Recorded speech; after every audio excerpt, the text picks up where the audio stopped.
Séquence assez inattendue, stupéfiante des gaz hilarants, parfois consommés, vous savez, pour ses effets psychotropes. Les bonbonnes sont jetées aux ordures et elles provoquent parfois des dégâts. Oui, quand elles arrivent dans les usines d'incinération, en fait, elles explosent. Et les dégâts se chiffrent en millions d'euros. Reportage dans les Hauts-de-Seine de Maude Petit-Jovet et Bettina de Guglielmo.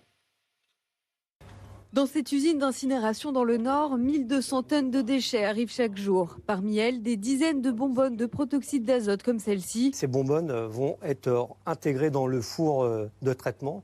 Et l'incident se trouve à ce niveau-ci, au niveau de la grille de combustion, où on est à entre 1000 et 1200 degrés. Comme sur ces images, sous cette chaleur, les bonbonnes de gaz explosent à répétition. On a à peu près 45 explosions par jour. Et les dégâts sont considérables. Les explosions fragilisent et cassent ces grilles en fonte. Donc là, on est sur un élément qui est cassé. En principe, il fait à peu près 1 mètre. Ce site permet de chauffer 50 000 logements de la métropole lilloise. Lorsqu'un four est à l'arrêt, tout ce territoire peut en subir les conséquences.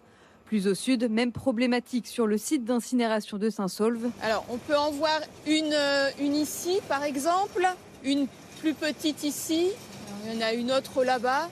Entre 2023 et 2024, le nombre d'explosions a été multiplié par 5. Sur l'année 2024, les explosions ont occasionné 550 heures d'arrêt sur les fours. Et on chiffre environ à 1 million d'euros sur les 3 dernières années nos pertes d'exploitation. Pour pallier le problème, depuis octobre dernier, ces bonbonnes sont acceptées en déchetterie. Un système de consigne pourrait également être mis en place pour éviter ces dégâts.